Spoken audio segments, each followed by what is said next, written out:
On this computer. All right. Okay. Good morning, everybody. Good morning. Thank you for Morning. joining me. Happy Friday. It's the 16th. It's the 16th, yes? Correct. Does that mean anything? It's not like it's Friday the 16th. Is that Nope. something? No, every day is Friday the 13th. Every day. Good point. Good point.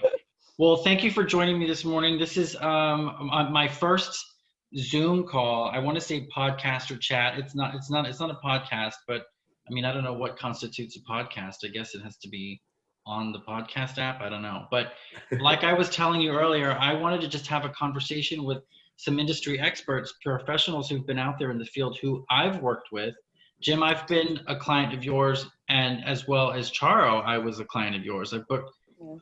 a piece of business. Now I think about it, with both of you several years ago. Yeah. So, and I Right. wear a couple of hats. I wear the planning hat, I wear the sales hat, the business owner hat. So a couple of things that I'm involved in. But like I said, I wanted to have a conversation and create a dialogue and hopefully help some people who need some insight or advice, or maybe some words of wisdom that you can share with us as to how do we navigate through this. There's a lot that, it's unprecedented, and we hear it all the time. We've never seen this, we've never been through this, and that's true. So I'm hoping that, in this hour we can come up with a couple of things, or we can just have a conversation about how we're getting through it and what we're seeing as light at the end of this tunnel. So I want to introduce you. Like I said, I'm going to post this to my media, and you're welcome to do the same. I encourage you to do that and share with your network, and perhaps somebody can benefit from some of your experiences and your words. So Jim McCabe, thank you again for joining. You're the market director of sales and marketing with White Lodging. And Charo Tong, Thank you. you're the account director with Hilton's in New York City. Very big positions that both of you are in. I don't envy what you're having to deal with your properties. But Jim, if you want to start, tell us a little bit, really quickly, briefly, about your position and what your initiatives are and what you're responsible for right now.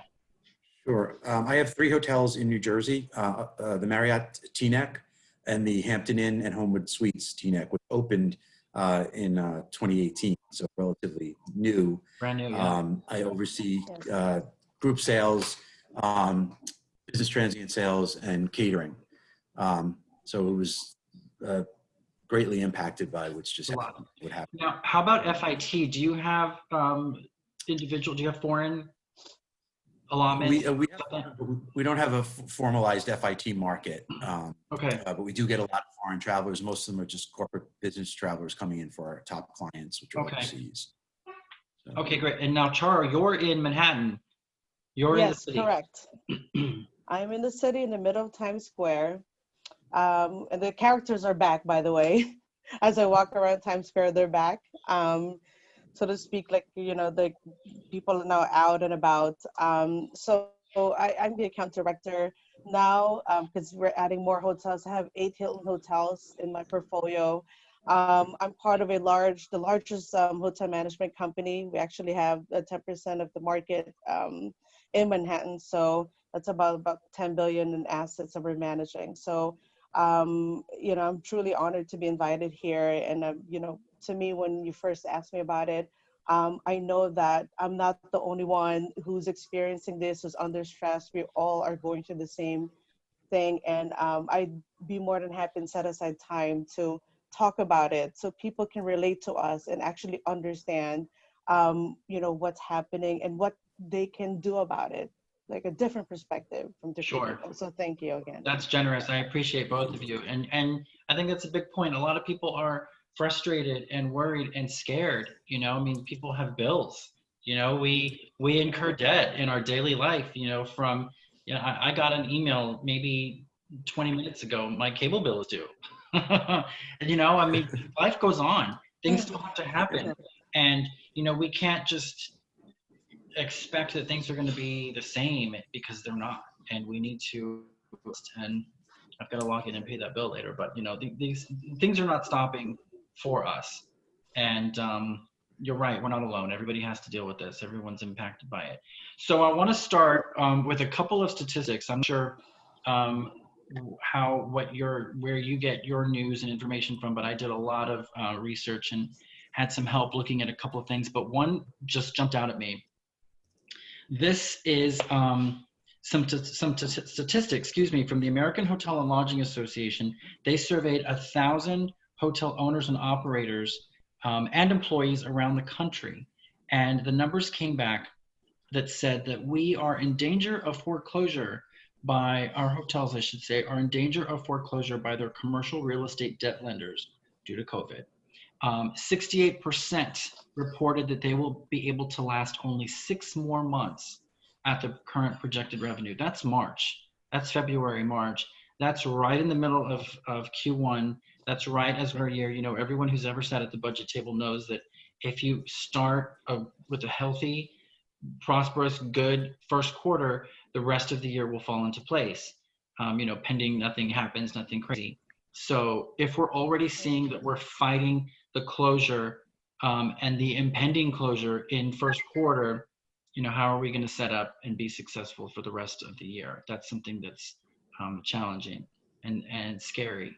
There is the, once again, the American Hotel and Lodging Association has set up an initiative called Save Hotel Jobs for hotels to urge lawmakers to pass another relief package. And, you know, we have this is our main, our biggest organization that sits with Congress and sits in front of congressional leaders to speak on our behalf. And a couple of things they're asking for, they're providing for an additional extension for the Paycheck Protection Program. They want to create the hotel industry relief opportunities using the Federal Reserve and Treasury Authority. And they want to include language limiting liability for hotels and other places of public accommodation. One of the things that they've asked for also is additional testing. Now, I found this to be an interesting piece of information.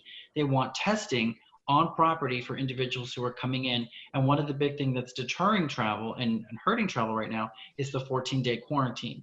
You know, I'm in Texas, so as soon as I get back, I have to be under quarantine for 14 days. And, you know, whatever, I hem and haw, but I live there and it's fine. But travelers who have a choice are going to opt out because they're not going to be stuck for 14 days. They may not be able to afford that. So some of the organizations are asking, can we test these guests on site? Can we do it at the hotel? That raises the question, how do we pay for that? Who's going to do it? Who's going to report it and police it? And all these other things that come out.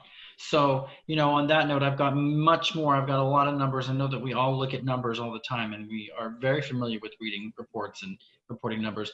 But I want to ask you guys, you know, what are you seeing? What are some of your properties initiating to encourage safety among these guests who are coming in? I know that, Chara, you work with Hilton, and the Hilton Clean Stay is the first program that I think of because I'm firsthand familiar with it. How is that helping you? Properties. You know, that's one of the you know, great things that I love with the brand. They pioneer with a lot of stuff. I've been with Hilton for the most part of my operation years, and I have like 18 years in the industry. They understood that it's not going to end, you know, like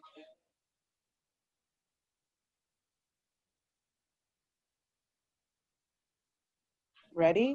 You know, it gave us a guidance on, okay, these are the standards that we need to follow to protect, you know, our hotel guests as well as train our employees to work safely. Obviously in Manhattan, speaking of the workers, you know, unionized hotels, the union obviously put together a guideline to protect their employees, you know, like with the temperature check and to get tested. So they have that, you know, well put together, which is really great.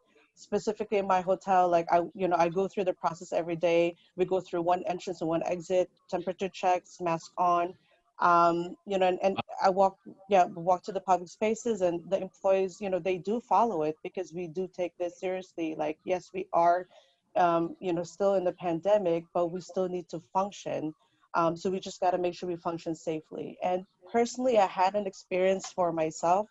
I stayed up in Lake George because I just got to get out of New Jersey and have a different view outside my window. Right. So I went to Lake George and stayed in Queensbury, about 15 minutes away. I stayed in a home two suites and experienced a Hilton Clean Stay. Like I walked around the hotel. I saw the capacity signage for the fitted rooms, for the elevators, which everyone is following. Even the whole capacity, the room is very clean. I was ready. I had my Lysol and my cleaning materials because I have kids with me, but you know, I walked in and I felt that yes, this initiative is working because I Yeah. felt safe.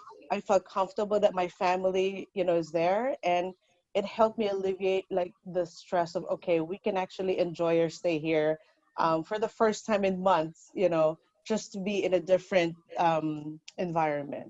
That's So a I big guess deal that because, those initiatives are really you know, successful. we can talk Yes. about it all day long. We can And have all the marketing pieces out there. You know, everybody, you know, Chris Nassetta can come down and make a presentation and talk about how amazing our initiatives are.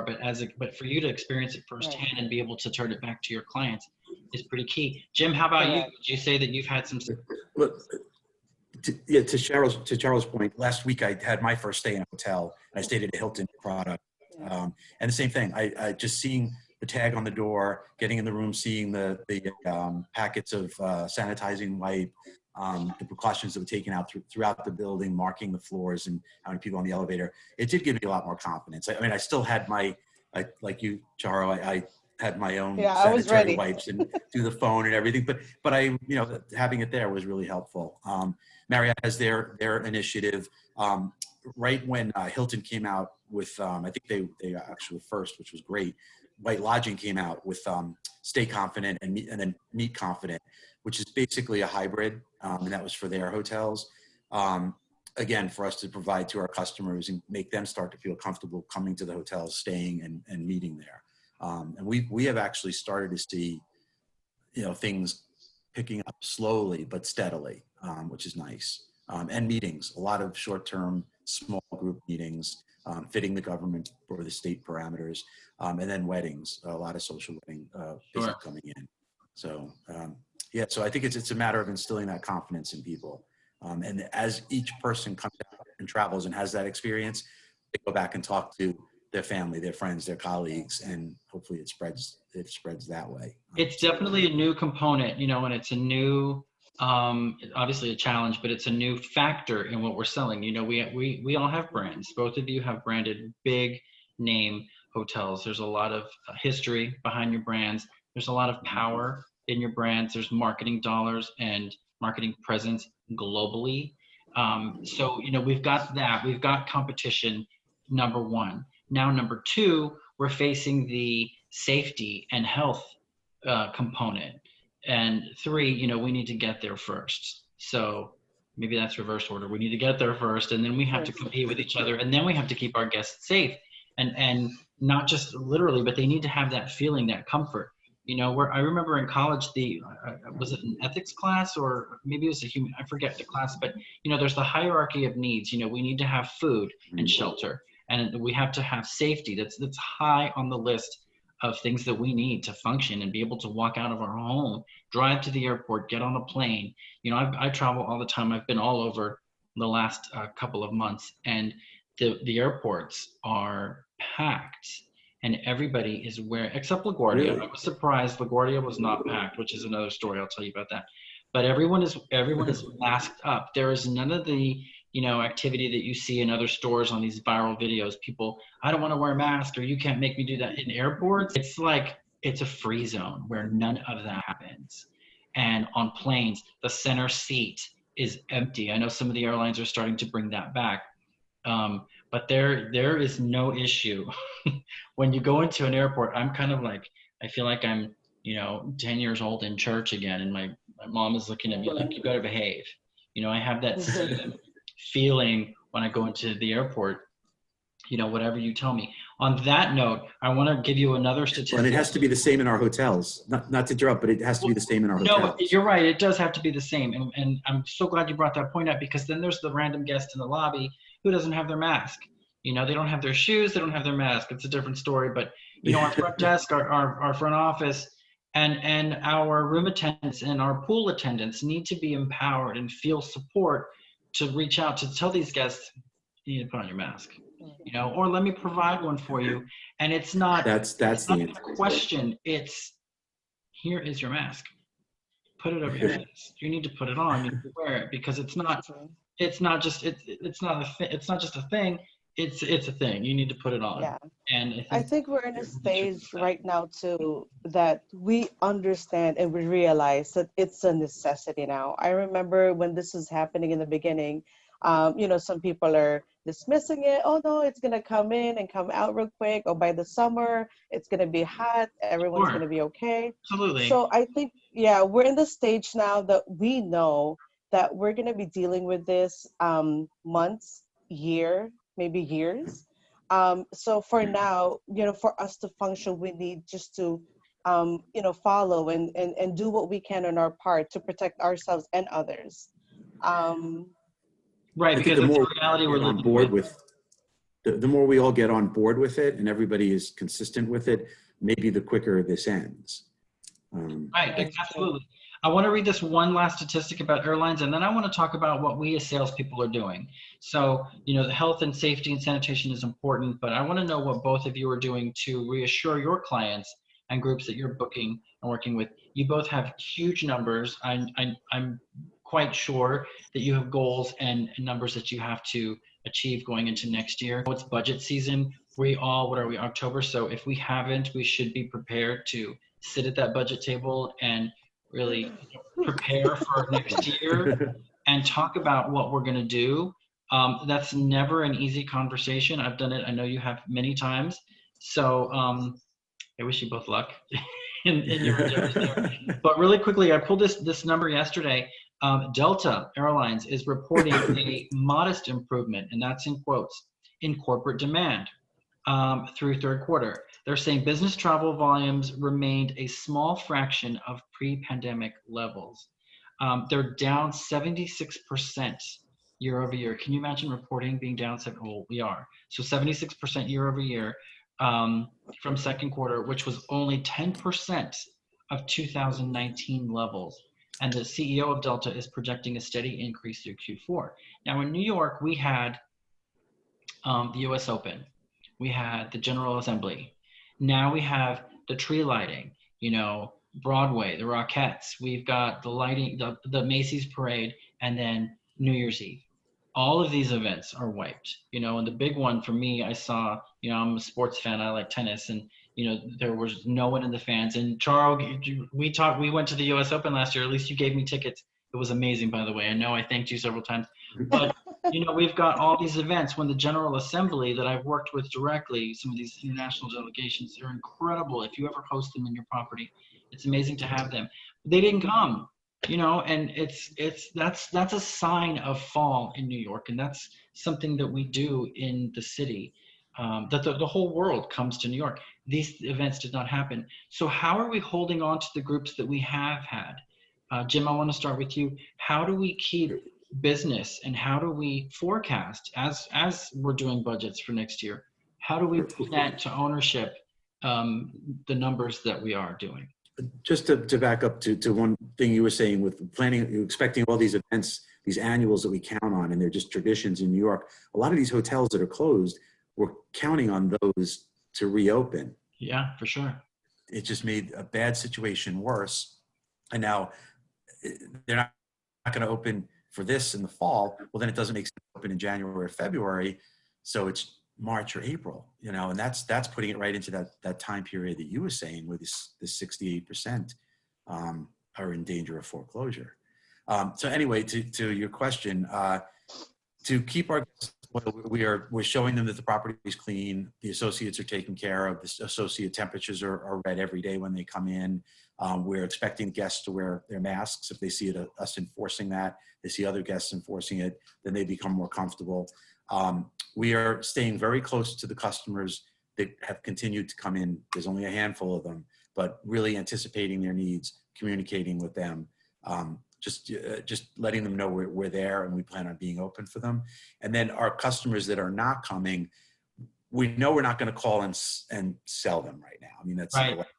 But we want to call and just do wellness checks, and we want to just see how they're doing. How are their colleagues doing? Are they, we're talking about next year. We're excited, you'll be back at some point. It's more of that relationship because we have relationships with them. We've been working with them for years. We can't just talking to them and then start talking to them in 10 months. So we've done that and kept our relationship strong in that respect.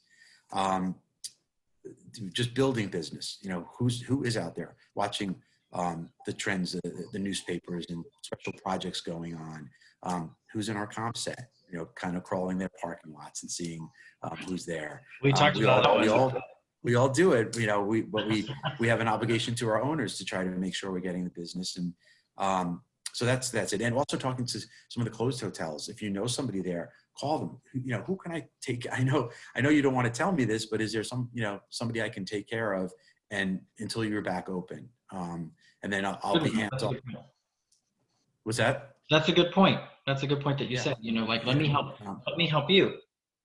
Especially if it's another Marriott or another Hilton, the same brand. And chances are the customer will embrace that because their travelers are already embedded in the rewards program. So it just makes it a smoother transition. You really have to, it's guerrilla. You have to kind of get out there and down and dirty and just look for the business. And it's unlikely sources. It's that construction project that's absolutely, stopping by and, hey, you guys from out of town or, that's really what it stems from.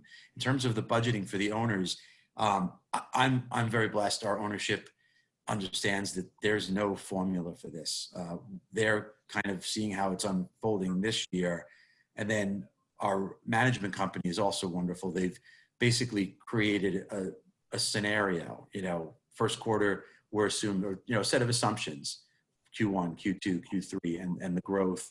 And then using that, we're looking at our historical business, what will come back if that assumption is correct, and building into our budget and talking to our customers, saying, we know you're not traveling now, but let's look a year ahead, if there's no more restrictions or if things, are back to normal, do you anticipate 75%, 50%, or would you be amping right back up? And we're getting some surprisingly positive responses. They want to get back. Sure they do. So, and that's helped us build the budget. So first round has been submitted. We'll see what comes back. Fingers are crossed for you. Yes. Yeah, that was Wednesday afternoon. Done. Oh, so that recent. Wow, it's fresh. Oh, yeah. That's fresh. You should be relieved now. Well, usually you've got 2 and 3 rounds, but when those those second and third rounds come up, it's because we're adding. We want more in October. I want to see more in August, kind of thing. And maybe we won't be able to do that now. Char, how about you? What are you seeing? What are you? No, I completely agree with Jim, and I also discussed with you, Joe. This is actually the time that we're circling back to our basic fundamentals of our sales profession. It's not just selling at this point. It's keeping the relationship, having that conversation. When this thing started, there's a lot of confusion, cancellations, and clients fighting with their deposits or refund. It was just a hot mess. And the way I approached it and shared it with my team is we need to communicate with them and we need to make sense out of this. Like, we don't have there's no way that we would put more pressure on them to travel when that we are on a lockdown. Right. So I see that as an opportunity. I saw it as an opportunity that, look, we're not only your hotel, or we're not only in a partnership in good times. We will be partners in this strange and difficult times. So with that being said, all these accounts are yearly accounts. There was a shift. Initially, we were rebooking them to the summer, and then towards the summer, we were booking them to the fall, and then now we're booking them, back to Q1 and probably the spring. But again, there's a continuing conversation. There's a wellness check, like what Jim said. I remember I have a client in Europe, and he's like one of my biggest TCS marathon client, and he was like, "Hi, Char, thank you so much for calling me. I'm actually, I feel I got sick, but I'm good now. Okay, I pay the deposit now." So it's like, it's like it makes such a big impact. Absolutely. For you to reach out and make them feel that, we are in this together. Our partnership is also, even during this time. Like, I know you're not going to be able to give me business this year, but for sure next year, you'll be counts, like a lot of extra requests. And obviously we can't hold anyone to the fire at this point. Like, for us, go ahead and sell our hotels. Let's see where are we going to pick up or what's going to happen. We've been, and because there are business out there, but it's really a handful. It's both blessing and a curse that a lot of hotels that are closing, but because our hotel is standing and we've been open all throughout, we've been getting that business. I do see a lot of local travelers, domestic travelers that are driving into the city over the weekend, because in the weekend, we see a pickup. Obviously, during the week, it slows down. But again, we have a constant deep dive. Who's traveling right now? What companies are traveling right now? We see a lot of movements in the tech industry, pharmaceuticals, medicals, even the like litigation companies. There's a lot of movement in the Law firms, city. yeah. Law Yeah, we're firms, seeing the same correct. thing outside of the city as well. Yes. And a lot of, I'm finding smaller companies. We're hearing the big guys, oh, we're not coming back. We're not going to be on the road till April. We're not going to Right. have large interest in tech. They have huge liability. They have tons of employees. So they want to have a very aggressive and proactive, safe policy, which as they should. The smaller companies, they might be startups. They might be just, a company that started a few years ago. They need to find business. They need to be servicing their customers. They need to be out in front of their customers. So we're seeing them, they're fighting to be on the road. And that's where we're getting some of the small meetings and some of the people that are coming back every week. It's because it's their company. They own it. If they're not doing this, they're going to lose the company. And I know that a lot of our business travel clients and partners are wanting to stay fresh with us. And they know that, they did X number of rooms with us last year, last quarter, last month. They want to stay in touch with us. And a lot of agreements have been extended through next year, whether it's a dynamic pricing model or if there are some static rates. I know that a lot of global efforts have been, we're gonna remain flat in terms of rate year over year. We're not going to increase. And they're not asking, some of them are not allowing new hotels in. Some of them, the good thing I'm hearing is that they're not purging hotels. They're not kicking hotels out. They're leaving it the way it is because they see and they understand that, the efforts are there, for the properties that are still open, for the sales professionals like yourselves who are designated or who are dedicated to working with them are still here, and they want us to know that they're coming back and that they want to stay. One of the, I think both Marriott and Hilton came up with great plans that support their brand and their customers and their sales teams out on the road, in terms of rolling these customers over into next year and making it, they know that the salesperson in the hotel or the salesperson in their sales offices, we're stretched. I mean, like Charles said, we're booking, rebooking, canceling, getting deposits, and I'm learning systems that didn't exist when I did the job that I'm kind of backfilling now. So it's a lot on us. So to not have those multiple negotiations and multiple rounds with all these customers, I really like the way both brands stepped up. One of our asset managers, when we were kind of telling them, walking them through what's going on. Well, what do you think? You were here, you survived, you were in New York City for 9/11 and you were there for the 2008. I was like, this is a different animal altogether. But I will tell you, for those, we didn't have anything like this. And it was hard to get through. I think these are great plans. And I'll always try something new because the other thing didn't work as well, as well as I'd like it to have. So it's great to be able to kind of package this and move it along that way. And the lessons are preparedness. Crisis management is a big deal. It's very serious. Mm-hmm. And having those, those plan Bs and plan Cs, that we can call on when we need to. And part of that preparedness is, Charo, as you mentioned, reaching out, and Jim, like you said, the wellness checks, staying in touch with your clients and, hey, how are you? And not selling, the first thing that I heard. I was on a Zoom call. Global Meetings Day was, I think, right at the end of March or the beginning of April. And it was a full day of conference calls and events. And the first thing that they said was, don't expect to sell. You can't call that client and say, hey, do you have any business for, October? No, slap across the face. I don't have any business. And how about for March? This is not the time to sell. And our relationships with our clients, at least for me, you become friends. And if you work with them for so many years, they become like family to you.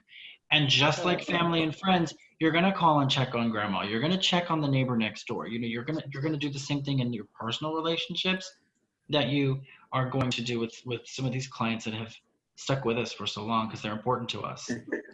I have a few clients they own their business and they've built it up over 30 years and they just want to vent. They just want to, tell you how tough it is and you can share what you're going through.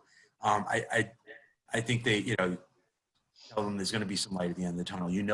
When you are ready, we're going to work with you. Our terms are very flexible. We're not going after any deposits or anything. That's not what it's about. It's about maintaining our relationship and hoping that you have the strength to get through this. That's a big point. And I'm in that boat. As a business owner, I wear two hats. I work with clients all over the world and I source and manage a lot of their programs and their business travel programs as well as their group travel. And on the other side, I support hotels that need a little push and extra effort on the sales side. And Charo and I worked on a group. Gosh, Charo, when was that? Was it March? I think it might have been March or April. That was coming from Denmark. They're a great client of mine, and they will be back, Charo, and they have been told to book with your hotel, so they're coming back. But the property was holding on to a $26,000 payment. And the client said, we can't come, because there's I cannot fly out of Stockholm. I can't come to JFK. And the hotel said, oh, the city's open. We can house you. But I said, maybe they can swim, maybe that's an option. It was absurd, but you were so helpful with that. Yes, and it saved the client for me. And they are so grateful. I'm not sure if I sent you their emails, but if they could have kissed me, they would have. But they were so appreciative. Glad they didn't do that. They were so appreciative of that, and so they'll be back. On that note, I want to talk about our hotel sales counterparts and some of our operations friends who are no longer with us, not been able to hold on to their jobs. We're fortunate. The two of you are very storied and have a lot of history and experience in your field. And even those who are on that level are seeing their positions wiped. I know that there are some people on the VP level with some major management companies that we know of that are, hugely impacted. Not just their position and their knowledge and leadership is no longer around, but, just their presence is gone. I know that new people who are graduating, this happened, in the height of summer, college graduation. My cousin is a graduate of Johnson & Wales from a couple of years ago. She's a lot younger than me, but there are people who are coming into this field who don't have jobs. So what are we seeing and saying to some of our friends and colleagues who are no longer employed that are now looking for jobs? What's some advice, Charles, that you've been able to share with them? Sure, it's been really, really a long road, and the thing is, there's no end in sight, so to speak, right now. And one thing for sure that I've been doing is, again, it's like connecting with them and checking in with them and letting them know, like we're working twice as hard as Jim is saying. We're wearing different hats with a consolidated, team.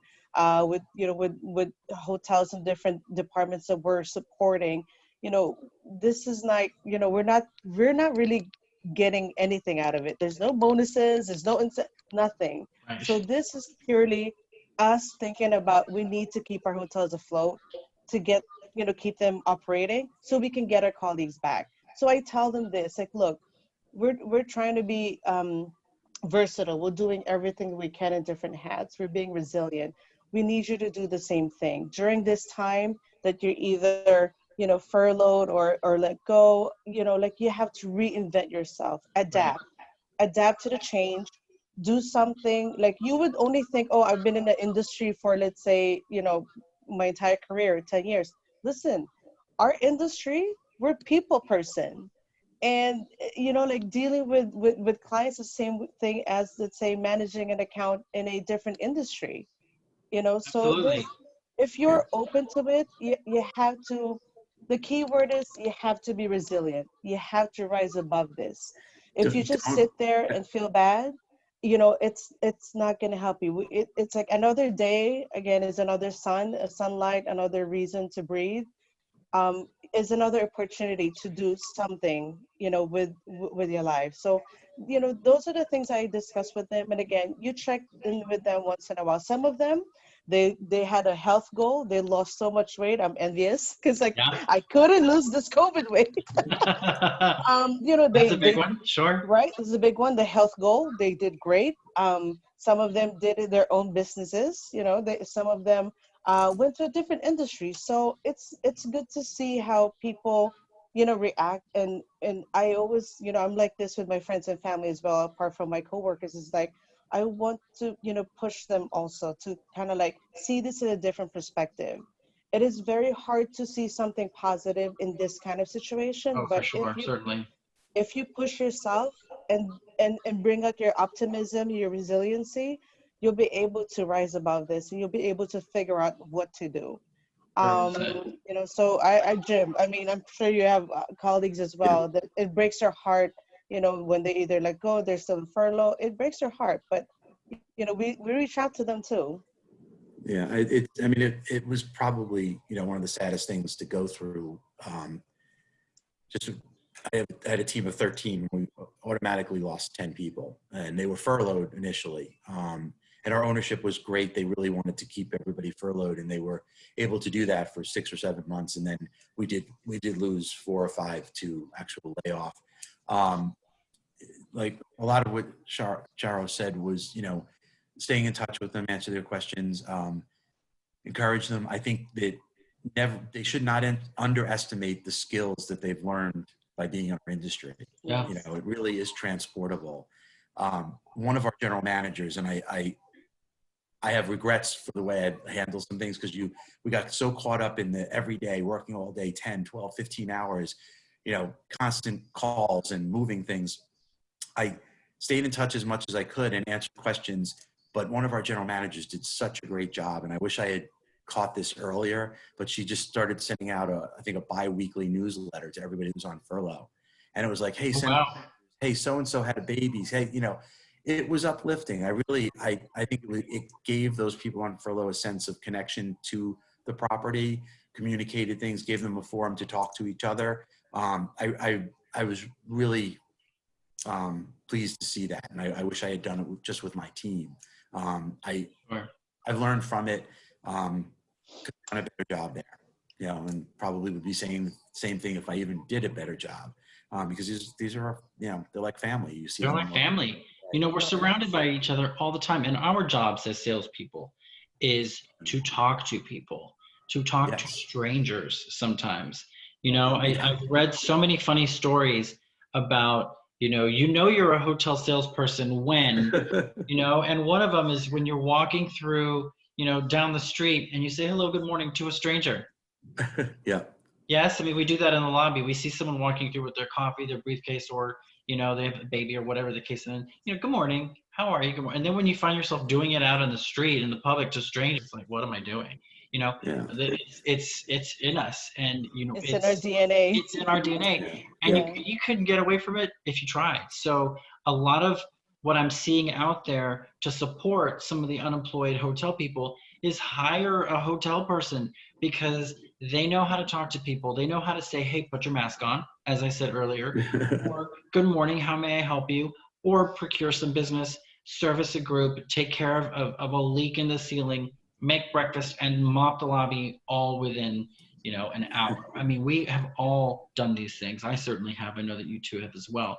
So, Yeah. there are people that have skills that you can't really teach anywhere. You have to just get into that and live that life, pardon me, and work in that capacity. And these skills and these things translate into all positions in all Correct. professions and capacities, and will serve us well in future endeavors. I'm hoping that that's the case with so many people that I've Well, worked Amen. in talking to some of the associates, to Charo's point, like they, the ones that took the initiative to get healthier, or to do something, to do volunteer work, or to read up, or I think are doing better. I also found that those who kept a routine, who didn't roll over and go back to sleep, and maintain getting up at their hour, their regular wake up hour, and doing things and filling their day, also seem to be in a better frame of mind. I mean, that translates and helps you interview better, and I think be more energized to find a role. I think that all plays into it. Talk to your colleagues. Right. Yeah, try to avoid all the negative. Stay off of the sites where everybody's on there kind of down and it's complaining. so It's not easy, going to do you any good. It's so it's so easy to be really brought down with that too. And I always tell them to listen. This is a time to sharpen your skills. There's CVent, Nolan, the American Hotel Association. They have these, free educational classes, training, certification, and discussions that would, enhance your skills that you have right now, or maybe like what we're doing right now, a panel discussion of, what we're going through currently and how we're dealing with it, because it's just going to help you, okay, navigate this too as well. So they just need to really like pay attention and say, listen, I have to do something. I know it's been a long road, and it's right. going to be still a long road ahead of us. Absolutely. That's why the only way that you can do right now is keep moving, you Right. know? And that's the point. And that's why I asked you to join me this first time. I want to have these calls weekly. I want to invite some new people. I may invite you both back. You're both great at this. So don't be surprised if I call you and ask you to participate. So you should, I'm going to send this to you so you can watch it back and you'll be like, hey, that's me. I want to do this. I want to have these conversations with some CVB people. I want to invite some planners. I want to talk to operations, food and beverage, some front office people, housekeeping managers, head of house. I want to talk to global sales people, VPs of sales. If they would, I'm just Joe Soto, but I want them to be able to come and talk to me, put this out there, and have the conversation. And like Jim, as I mentioned to you yesterday, we've got all these initiatives. There's all these different bodies in our organization, in our industry, that talk about, well, the new climate for 2021 and going forward, we've got to do this. We've got, our new, and it's great and fine, but how can I tell my friends to, chin up, and Charles, like you said, take on a new skill, or Jim, like you said, keep with those routines, and keep your mind sharp, keep your pencil sharpened. How do we give that advice? I don't need someone at 30,000 feet to say things are great and they're going to get better. Well, yes, that's true, but I need you to push me out the door now. I need you to help me have some kind of insight or inspiration, and give me some ideas, and share with me something that I can use and put into my job search, my resume, my presentation skills, everything from, how do I say I really want to start having conversations with, and sharing best practices, like I said. So we're at just about at an hour. So this has been very informative. I hope that you were able to both learn something, and I really appreciate you sharing your experience. I just wrote a little note to myself when I was talking about my client in Denmark. I said Stockholm. I know geography. They're coming from Copenhagen. Copenhagen. Yeah, I was gonna say, wait, that's Copenhagen. It's okay, Joe. I do. It's all right. We'll That's let that okay. My slide. my Thanks, my Jim. my takeaway from this discussion, honestly, I wanted to address, whoever's gonna be viewing. Hopefully they'll get something out of it. I can say three things. One, you don't have any control of the situation. You can't have control in everything that's happening, but you do have control on how to handle it and deal with it. So with that being said, you have the Very good. optimism needs to be there. Optimism. You need to see, the positive side of things, or you need to turn around your mindset where, okay, I have to do this in a good, like better. I have two boys at home. I'm working at a dining table. My two kids are right behind me, 5 years old and 10 years old. You can see it's a madhouse, but we've managed to have a routine. You know, this is the time that we teach our kids, you know, household stuff, like giving, like open to learning something different, something new. And last but not least, and I hope this is something that would stick with everyone, is hope. Don't lose hope. You know, having hope is having faith that things will get better. So, you know, just keep that in mind, that you have those three things in you, and just actually do it and start doing it, then you'll be fine. We're all gonna get through this madness together, and we will be fine. Great words. Thank you I so agree. much. Jim, any parting We're words? going to turn a corner. Just, I agree. We're going to turn a corner. It's just going to be one of those longer corners. It's just going to take a little while to get there. Yeah. Keeping up. Yeah. And just keeping the faith, keeping yourself active, and nothing should be beneath you. You know, some great thing may come out of, you know, trying to help housekeeping, or trying to help some, you know, something random volunteer work that you did. Yeah, just keep plugging. Like sales, you have to keep at it. You have to keep at it. Yeah, like you said, my last project, I was the acting GM at a hotel. I worked double shifts. I worked night audit. I I walked the perimeter of the property. I picked up trash. I had to bust through a door that was locked from the inside. A guest had fallen and couldn't get up, and the door's latched. And so I thought, I work out every day. I run, you know, and I thought, this door is not going to stop me. So I went right through it, which I thought. You know, they make a little tool for that, right? Yeah. I didn't have to know now you do. And I wanted to show off a little bit, but the door had to be See, completely. that's a fireman skill. You can be a fireman, Joe. Superhero exactly. skills. So I can translate my skills into something else. But yeah, Correct. I mean, just being versatile, being open to it. Like, oh my gosh, I have to do what? I have to run some laundry. I can run all the housekeeping laundry machines. I know how to reset. I forget what it's called. In the pump room where the pool is, to stop the leak. I know how to change the lock, the electronic key card. You know, so all these things that we learn, that we do, and it's important. You know, being open and being aware and being generous. Like the two of you have been so generous. So thank you again. I really appreciate you both. Stay safe and healthy and sane. I know there's a lot happening right now, Yes. but if anyone has any questions or wants to reach out, I'm going to include your email, unless you tell me otherwise, in what I send out. But thanks again. I hope this was informative and helpful. I hope that anybody out there has any questions can reach out. I hope you take something away from this. Like I said previously, this is unprecedented, obviously, time for us in our industry. And Jim, as you said, you know, we're going to turn the corner. It's just going to take a little bit longer. So I hope that this is helpful to. But we will get there. We will get there. You're right, and it will happen. It's tomorrow. The sun will. Here comes the sun. It's coming up tomorrow, and tomorrow's another day and another chance to make another effort and keep going, like you both have said. So thank you again. I appreciate your time. Thank you. Reach out with any questions. Thank you. you. And, we cut out just at the end. Here we go. Thanks so much. Thanks for your time. Thank you. I appreciate Thank you both. you. Bye-bye. Bye-bye.